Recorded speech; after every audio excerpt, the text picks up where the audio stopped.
Welcome to Step Into Your Life with Julianne Williams. We have a really special episode today with Chef Darin Leonardson of Transformed Culinary Solutions and Transformed Culinary Kits. He is going to demonstrate for us the 7 steps of sauté. I can't wait to learn from him, to get all the tips and tricks from the chefs that cook for us when we're out in restaurants and at other events. We are going to get the inside scoop. We are now live with Chef Darin Leonardson. He is going to show us the 7 steps to sauté, and we are going to be maybe a little bit better than rookies, not experts, but we're going to have some new skills by the time this episode is over. And Chef Darin has his company, Transformed Culinary Solutions, and he can tell you a little bit as we're cooking about what it is that his company does and what he can help you with. But in the middle of it, he's donated his time to show us how to be better at cooking. So Darin, it's yours. Thank you. Thank you, Julianne. This is awesome to do this like virtually. It was so fun to set up my kitchen. And it gave me an excuse to get this giant oak, chef's table. And my wife's like, do we really need this? And I'm like, yes, we really need this. You're like, we do now. We do now. It's awesome. So Transform Culinary Solutions, really what it's all about too. I will show you something. I just got my first tattoo. You did not. Romans 12:2. And basically what it is, it's about do not conform to the pattern of this world, but be transformed by the renewing of your mind. Then you will be able to test, approve what God's perfect will is for your life. I found mine. Mine is to nurture and minister through food. So that's what we're going to do today. And I'm going to teach you some amazing skills that I learned in culinary school. But before I do that, I want to let you know that I have these training in a box kits. So this is my Cooks Training Series 101. So I'm actually teaching you the 7 steps of sauté. So this box can be ordered from my website, and it actually has all the posters, materials, QR code trainings. It comes with the equipment for the kitchen team, like aprons, thermometers, all that stuff branded for your organization. And you get a personalized virtual chef like me to deploy it with your team. So check it out. This is my Cooks Training 101. It's just live literally last week. So that is cool. So I'm going to demonstrate the 7 steps of sauté. So in order to start, we have to develop some mise en place. Now, Julianne, you know what mise en place is? Have you heard that word? No. And I always think I know how to cook. So please help. Yeah, so mise en place is things in place. That's what French stands for, things in place. So I remember to this day, when I was in the kitchen training, I remember I had a French chef yelling at me saying, Darin, where is your mise en place? And he was implying, where's your setup? You have to have all your things in place before you can start cooking, because you don't want to be halfway through cooking and then go, oh my gosh, I forgot to chop the garlic, right? Or something like that. So we're going to prepare the mise en place for these 7 steps of sauté and have a little fun doing it. So make sense? Yes. And that is, that is so true, because you know, I love to cook for my therapy, but sometimes I don't. I'm like, oh my gosh, where is that? And I, didn't get out all the ingredients, and it makes it a lot harder to get through making the dish. It does. It does. So we're going to start. So the dish I'm going to make, actually, this technique that I'm going to show you, you'll be able to use with a multitude of ways. So this is the proper way to basically saute something from scratch. And there's really 7 steps to it. But we're going to make what's known as a steak arrabbiata. And actually, arrabbiata, I don't want to say the direct translation because it might be derogatory, but it's basically very hot, but very spicy and delicious. So I've got a New York steak here. It's an Angus, New York. Look at that. Beautiful. So the interesting thing is that's a center cut New York. So if you ever are going to the grocery store and you want to get great New Yorks, ask for the center cut. If you see a vein that runs through it, that's not a center cut. And a lot of times they'll sell you that. You want center cut, and you'll get no veins in it, and it'll be the most tender and delicious. So that's true, because when it has that vein in it, it tends to be a little bit more chewy. Tough, chewy. Yeah, definitely avoid that. So I'm gonna have a little fun because we're gonna actually pound this a little bit just to get it a little bit thinner because I am sautéing it and I want the product to cook a little bit faster. So I got my meat mallet. I put my New York. I use like Ziploc bags, and then you just begin to back the heck out of it. You know, I'll like involve my kids in this. My youngest will be like, "Oh, are we pounding meat? I've got this, Dad." So he loves doing it. Now, another trick too is like let your meat come to room temperature. Like don't just pull it right out of the refrigerator and start to cook it because then it's like super cold in the center. So you want to definitely, and then it'll actually pound really fast and quick for you. So really, I just almost doubled the size, and so here you can see as I lay this out. Here's my New York. I'm leaving all the fat and everything on it, so you can see now it's all pounded. Oh yeah, which is great. wow! I didn't know you could pound a steak. Yeah, it's super easy and it makes it taste so much better. So, okay, the next thing we need for this is garlic. So this is the head of garlic. It's a beautiful, I love it when it has like the purple in it. That to me, I think is like farm fresh and just delicious. So to get into the garlic, you know, there's different techniques. I think my favorite is just you put it like this on your head and just push down and then it'll actually pop open. And we just need a couple of the cloves. So I'm just going to get some of the biggest ones. So I'll just get 2 of these nice big ones here and we'll reserve the rest. And then what I do is I take that little knob part of the garlic. You can see that little butt end right there. And there's the tip part. I'll cut that part off because you don't want that in your food. And then you just put your knife perpendicular on top of it and just give it a gentle bash like that. And then it actually will just pop right out of that garlic. Very easy. Now, perfectly clean. I got to try that. Yeah, it's such a cool technique. There's another one I've heard that people do where they'll put it with like a mason jar and just screw the lid on, and they'll do that to all the garlic and shake it, and that will peel the garlic too. So that's kind of cool. Yeah, so then what I'm gonna do is I'm gonna just mince it up. And notice my knife skills. I'm using my knuckles. The blade, this whole shaft part here is against my knuckles turned, so I'm not cutting my fingers. So I have a knife skills training box too that you can get to learn all about proper knife skills and stance and stuff like that. But we won't get into it right now. So then I chop my garlic like this, and then I'm going to spread it out. And a little trick too, if you ever if you're chopping garlic and it's like rolling around and bouncing, you can sprinkle a little salt on it and it won't bounce on you. Like the oils will stay right there. So that is a little trick. So I'm going to take a little of my, by the way, this is Pop Secret Seasoning. So celebrity chef Stephen Beatty, as seen on the Food Network, developed this amazing brand called Pop Secret Seasoning. Oh, I can't wait to try it. Amazing story about basically his father had this secret seasoning. He lost him at a young age and was giving back to the community. So he brought him back in sort of the remembrance of his father and came up with this seasoning. And he used to always ask his dad, "Hey, Dad, what's in that?" And his dad would say, "It's a secret, son." And so he developed Pop Secret Seasoning. So this one is called First Love. And him and I talked so much. We love like cooking together and stuff. The reason he named this is salt and pepper is so critical in the kitchen with all chefs, right? Everyone uses it, but no one's ever really combined it.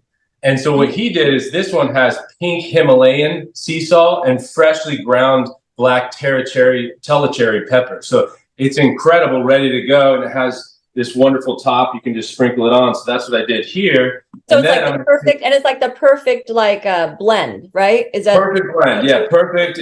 It's got everything in it. You need it. It doesn't stick or cake. It's great, and it's he's got all the like the fancy terms of like gluten-free, all that kind of stuff. Oh, too. that's great. You know. All right, so then I'm taking it and I'm crushing it and putting it on my garlic. And I want those chunks of garlic on it. And then here comes the spice part, right? So here's my red hot chili flakes, right? The dried. So I'm going to sprinkle that over it. And then we'll get one more on this side, like that. And then The first step to the 7 steps of sauté is to heat your pan. Step 1. Okay. And the reason for that is that a lot of times people won't heat their pan and they'll just put the meat product into there, but then you're not getting like a sear, right? We want to hear the sizzle of the meat as it hits the pan. And if you start with a cold pan, it's never going to do that for you. So it's really important to heat your pan as step 1.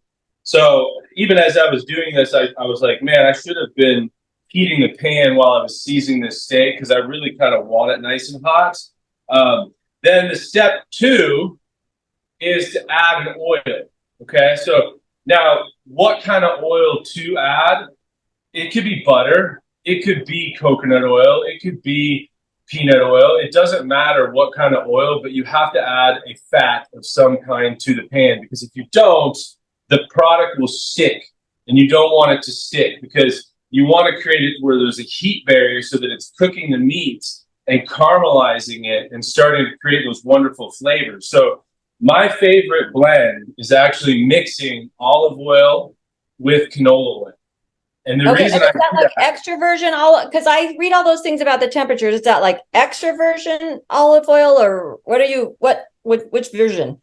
Yeah, so I do. I'll buy, from Costco or Sam's that they're 100% extra virgin olive oil because it's a great price. I think it's a great product.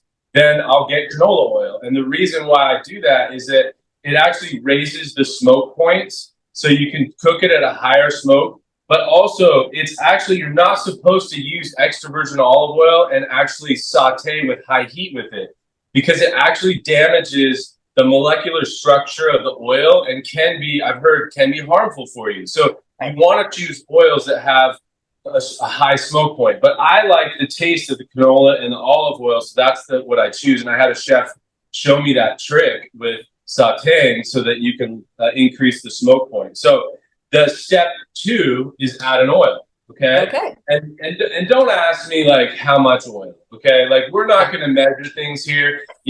Sure, I'll probably get a recipe for Julianne and put it on there, but I want to teach you to have a passion to cook. Just put a little dab of this and a little dab of that and be confident in doing it because it doesn't really matter. Like when you see something that says like a sprig of thyme or something, it's like, what is that really going to do to your recipe? It's okay to put more things in it. I promise you, recipes are always just written by just a guesswork of stuff. So please just try not to even do a recipe and just follow this process. It'll help you as you learn to saute more. So now I'm seeing the smoke come up on my pan, so I know that it's ready. And so I'm going to take my New York steak and I'm going to put it away from me. That's the most important step. So I'm putting it down and I'm going away. Now, the reason I do that is if you go this way, you're going to get oil that might splatter up towards you and you could burn your arm or your hand, which is one of the reasons why chefs always have chef coats that come up to here to cover up the splatters of oil. That's really the design of that. Interesting, right? It's like, that sounds like it's common sense. So can you hear the sizzle on this?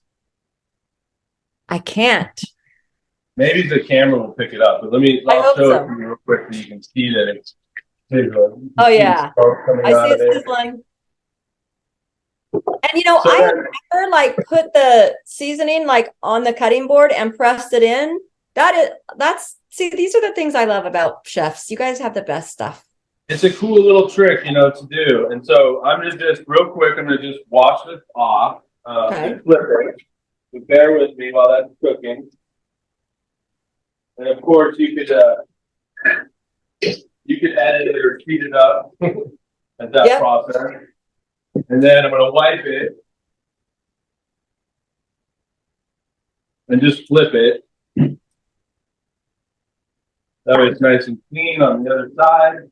So then as this is cooking, I don't want to flip it yet because I want to create some caramelizations. But step 3 doesn't even come into play until I've actually flipped it. It's a thicker bit of steak. Now I'm coughing because there's red chili flakes in here. Oh, yeah? Red chili flakes at your house, just know that it might cause you to cough. So just be careful of that process. So, Well, I do have a question. Actually, I was talking to my son before we started to film, and I tried to get him to be on with us, but because he loves to cook, as you know, he used to be one of your taste testers. And yes, right. But he said, what do you think about people who add extra sugar to caramelize? Because he said he's been seeing people do that.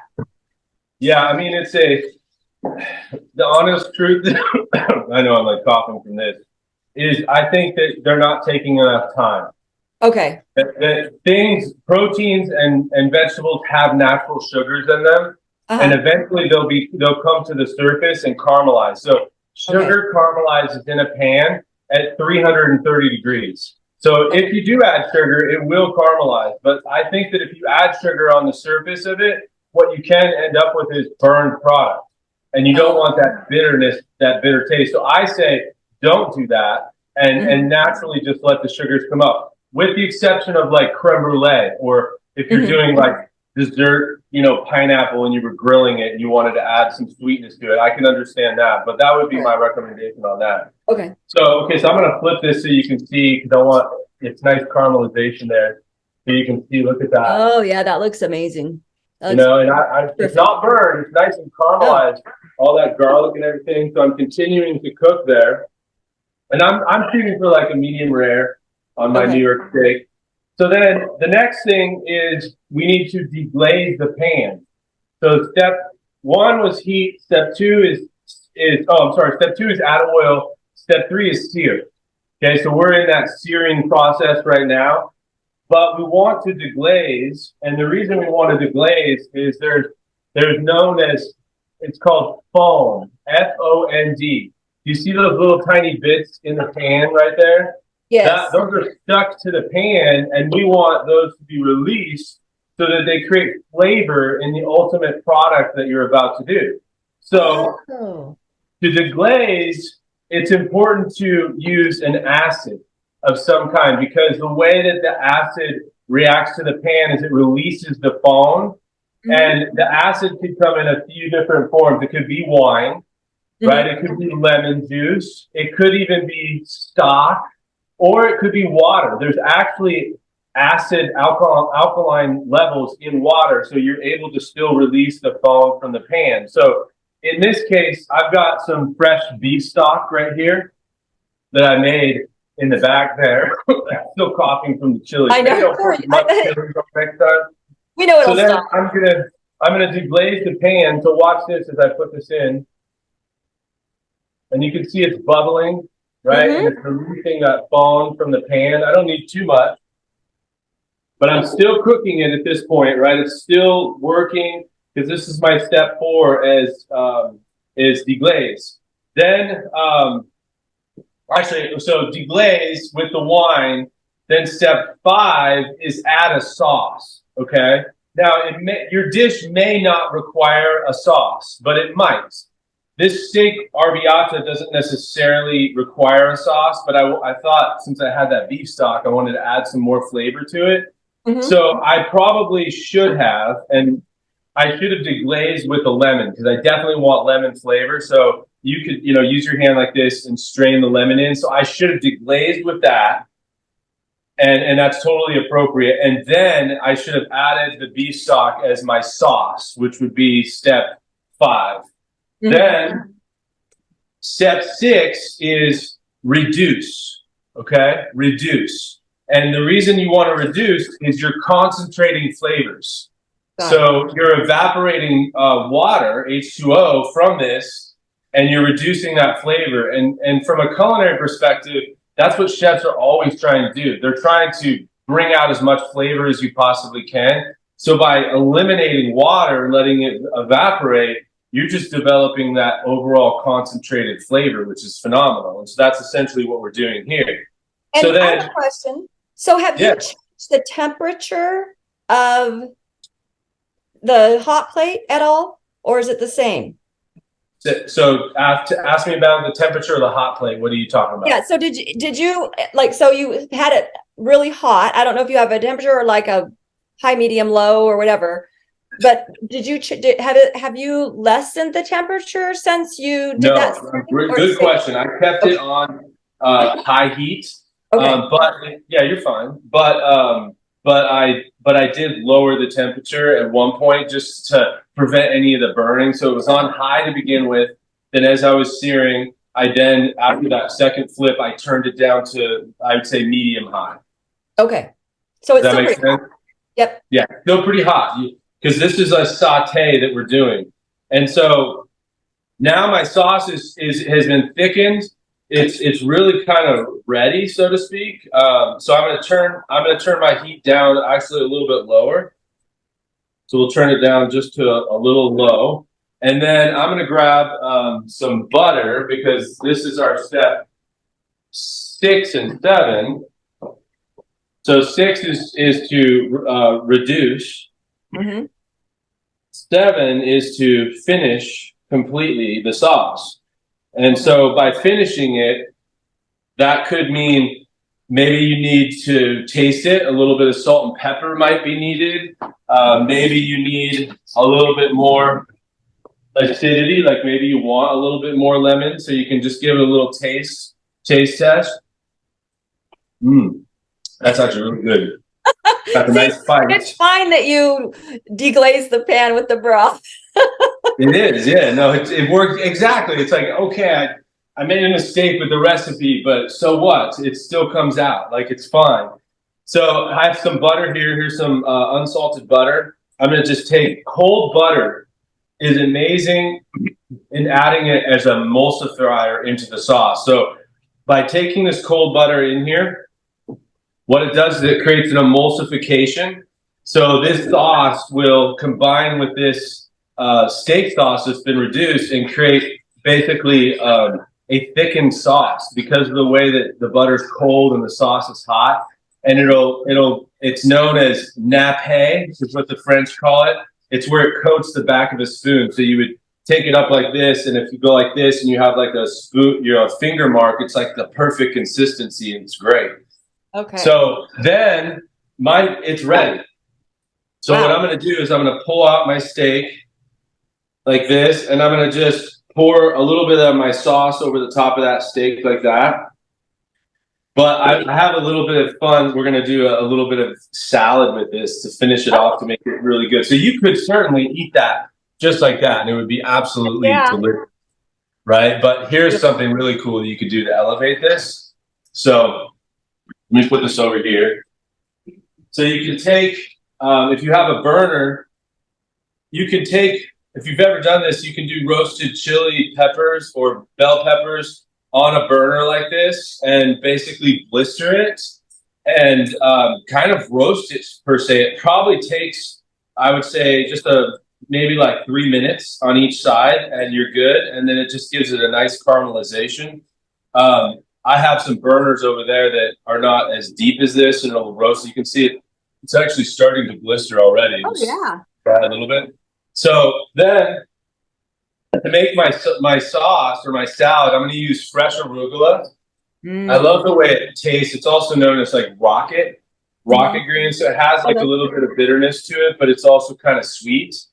So I'm going to take that other half of lemon, but I'm going to use some of the zest of the lemon. This is a microplane zester. We'll talk more about this in another episode, but it's so cool. So we're going to take some of the zest off because why not? Why would you not want to get some of that delicious oil from the lemons off? And by the way, these are Meyer lemons, which I think grow in California pretty well, right? So these are it's like a cross between an orange and a lemon. They're like sweeter and milder. Oh, there you go. See that? Look at that. Oh, yeah. Isn't that nice? So it's actually perfect. Coming out good. So then I'm going to squeeze my lemon into here. Just a half a lemon's fine. Just like that. And then I'm going to add a little bit of my oil, that same oil right in there just to drizzle. I'm going to take some of my salt and pepper, just a little bit, not much, just to season it. Like when you make salad at home, like season your greens. It makes them so much more delicious. So I basically made kind of like a lemon olive oil, glaze to go over the top of the salad. And then go ahead, boys. My boys are going to walk by with their shirts off. All right, let's say hi. Go That's ahead, right. come in the video. Boys, come on, seriously. they're going Oh my gosh. swimming. Hey, I live in Texas, swimming. so They're gonna have you a good meal when they're done swimming. Work up that appetite. I know. You didn't, were they on camera at all or no? They were. Oh, they were good. Good. I love it. Okay. So we got our greens ready to go. I've got my pepper. So I'm going to pull this out. Now, if you were going to do this like properly, you could take this pepper and put it in a bowl, and then cover it with plastic wrap, and it basically steams it, and then the skin will scrape right off of the pepper. Oh, So that's a little trick. But honestly, I kind of like that roasted flavor on the skin of the pepper, so I like to leave it on. And I'll show you a trick in cutting a pepper too. So a lot of times people will cut it in half, and if you cut it in half, you pull the stem part out, it will you're wasting it almost. So what I like to do is cut the top off and the bottom off like this, and then you can see the little top falls down to the pepper, and then strip it down like this, and then it'll open up on you, and then you can just run your knife just like that, and all you're cutting out is that the pith of the pepper and the seeds and that, and you've got this wonderful pepper, and it's roasted. It's like steaming too, so that's great. Then I'm going to cut it into some juliennes, which you can learn about on that series. It's basically like a 2-inch cut by 1/8 of an inch. So I'm cutting my pepper, little julienne. I love that it's still like steamy. That's amazing. You know what's interesting about your dressing? You know, I'm Armenian, and I know you're married to someone who's Armenian. Yes. And our salad dressing is we put some little rice vinegar and stuff in it too, but it's almost the same dressing. So my mouth is just watering. Oh, that's awesome. I love to hear that. I love Armenian cooking, like lamb. Oh my gosh.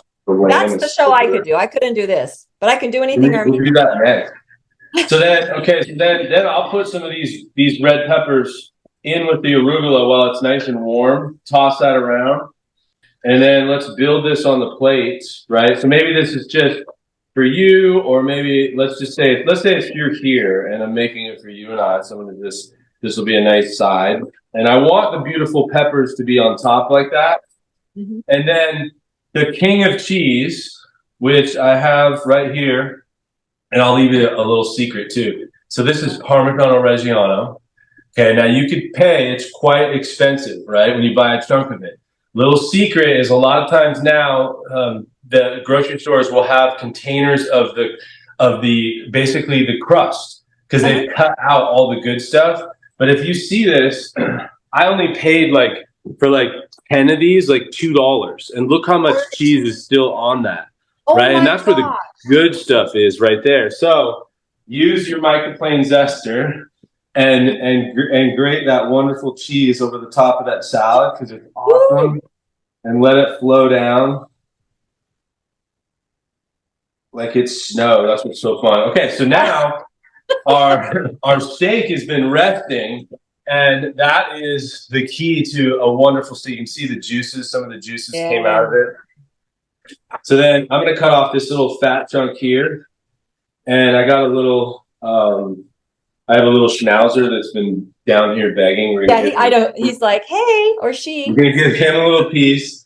And then I have a black lab over here. So we're going to give him a nice chunk of this. He's going to love it, because you got to take care of everybody in the household. You're ministering through your food. So then what I like to do, and also the key to resting too is per pound, things should rest 15 minutes. Really good. And then to know what temperature your steak is. So this is like a medium rare to a medium. A little secret: if you touch here between your thumb and your pointer, that's rare. If you touch your pointer and your thumb together, that's medium rare. Then medium with the middle, and then the ring, medium well, and well. So that's how the steak feels when you want it to be at that temperature. You pull it off and let it rest. So now you hear my black lab. Yeah.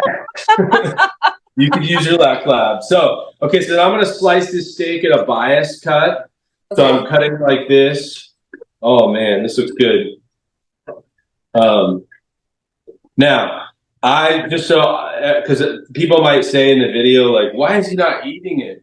the product. I'm literally doing a colonoscopy tomorrow and I can't eat anything. And so all I can have is beef broth and chicken broth, but you bet I made it from scratch. And it's over there and I've had so many cups of it. And that's why I knew your boys were going to eat good tonight. Oh, they are. So then what I like to do is to like grab the meat and kind of do a nice, it's called au cheval, and it's where you fan the meat so that you get basically more surface area, and it almost looks like there's more meat than there is on the product. And I'm going to show you this finished product here. So this is my steak arrabbiata with a arugula salad and roasted pepper and Parmigiano Reggiano. And look, you can see that steaming off. Does not look so good? My stomach is growling. My mother-in-law, who's Armenian, I think she stepped out. She's 100% Armenian. I told her there's going to be a lot of food. There's going to be a lot of food. You may hear and say, I want that. So anyways, that concludes the 7 steps of Sauté. Check it out with the Cooks Training 101. Got a QR code that you probably won't be able to see, but here, I'll put it up so it takes you right. I would say bring that up close. Let's take a peek. It'll take you right to the website where you can learn more, and you can buy this stuff from PayPal and have your own personal chef do this for you in your house. And I will, everything will be linked so that people can find you. Awesome. So we're going to conclude. This is our episode 1. And thank you, everybody, for being a part of this 7 Steps of Sauté. And can't wait for the next one. All right. Thank you, Darin. And everyone, thank you for joining us today. As Chef Darin, I know I learned something at every single step that I did not know. And I am so excited this weekend to try something new because I just am so pumped up now. So thank you for showing us what you did, sharing your knowledge. And everyone, I do have to ask you one quick question before we close. And Chef Darin, what is it that you did to step into your life? You're going to have to answer it a few times because we got some episodes. So you may have to just do it in phases. Oh, I know the answer to that. God has been whispering to me every moment of every day. And I finally started listening. And as he told me things, I was like, is this really God? Or is this just my mind? And as my wife said, she's like, if it's good, and it's pleasing and it's not harmful, it's probably God. And so if it's one of the fruits of the Spirit. Yeah. And so I've been listening to that and he's been guiding me, and it has not steered me wrong for the last 15 years. And it was rough beforehand. So now I listen and life is so much better. So that's how I've stepped into my life. I love it. And on our next episode, we can talk a little bit more about our faith, I think, because we do share that. And I think it's something that we're not the same people without it. So anyway. Love that. I would love that. Thank you again, Chef Darin, for being on. I can't wait for our next episode, which is going to be what? The next episode, we're actually going to be featuring the Brava oven, which is the best oven on the planet. It's known as the Tesla of countertop ovens. And I'm telling you, people, it ain't just your normal oven. It is unbelievable. It uses light to cook. 4,000 degrees it gets. It can cook 3 things at the same time in perfect temperature like this. It's amazing. It makes the best grilled cheese, and that's what we're going to show you on that. So thank you. I cannot wait. All right, everyone. Thanks again for joining us. We will see Chef Darin again very soon, and let's journey together. See everybody.